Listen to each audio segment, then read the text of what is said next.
तुमचं pan card हरवलेलं किंवा खराब झालेलं आहे का? आणि ते तुम्हाला जर पोस्टानं मागवायचं असेल, तर ते कसं मागायचं आहे, ते आज आपण पाहणार आहोत. त्याला रिप्रिंट पॅन कार्डसुद्धा म्हणतात आणि ते आपण घरी मागवू शकतो, ते पण सुद्धा ₹50 मध्ये. ते कसं पोस्टानं मागवायचं आहे, चला आपण पाहूया. मग आपल्याला Google ओपन करायचं आहे. Google ओपन केल्यानंतर पॅन कार्ड रिप्रिंट टाईप करायचं आहे. पॅन कार्ड रिप्रिंट टाईप केल्यानंतर अप्लाय पॅन कार्ड या साईटवर क्लिक करायचं आहे. त्यानंतर आपल्याला आपला पॅन कार्ड नंबर टाकून घ्यायचा आहे. आपला पॅन कार्ड नंबर टाकल्यानंतर आपल्याला खाली आधार कार्ड नंबर विचारेल. त्यानंतर आपल्याला खाली आधार कार्ड नंबर टाकायचा आहे. आधार कार्ड नंबर टाकल्यानंतर आपल्याला खाली जन्मतारीख विचारेल. त्यानंतर आपली जी जन्मतारीख असेल ते जन्मतारीख टाकायचं आहे. पहिले जन्मवर्ष टाकून घ्यायचं आहे. त्यानंतर जो आपला महिना असेल तो महिना टाकून घ्यायचा आहे. त्यानंतर खाली चेकबॉक्सवर क्लिक करायचं आहे. चेकबॉक्सवर क्लिक केल्यानंतर खाली आय एम नॉट रोबोटवर क्लिक करून सबमिट करायचं आहे.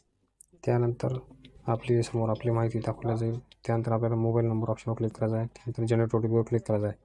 जनरेट OTPवर क्लिक केल्यानंतर आपल्या मोबाईलवर एक OTP येईल. तो OTP आल्यानंतर आपल्याला सबमिट करायचं आहे आणि व्हॅलिडिटी करायचं आहे. व्हॅलिडिटी या बटनावर क्लिक केल्यानंतर आपल्याला पेमेंटसाठी पेज समोर येणार आहे. पेमेंटचं पेज आल्यानंतर आपल्याला ₹50चं पेमेंट करायचं आहे. ॲग्री टू टर्म ऑफ सर्व्हिसवर क्लिक करून प्रोसेस टू पेमेंट करायचं आहे. त्यानंतर कन्फर्म पेमेंट विचारेल. त्यानंतर कन्फर्म पेमेंट करायचं आहे. कन्फर्म पेमेंट झाल्यानंतर आपल्यासमोर ऑप्शन येईल समोर. त्यानंतर आपण क्रेडिट कार्ड, डेबिट कार्ड किंवा UPIने सुद्धा पेमेंट करू शकतो आणि पेमेंट सक्सेस झाल्यानंतर आपल्या घरी 8 ते 10 दिवसांनी पॅन कार्ड येऊन जाईल. धन्यवाद.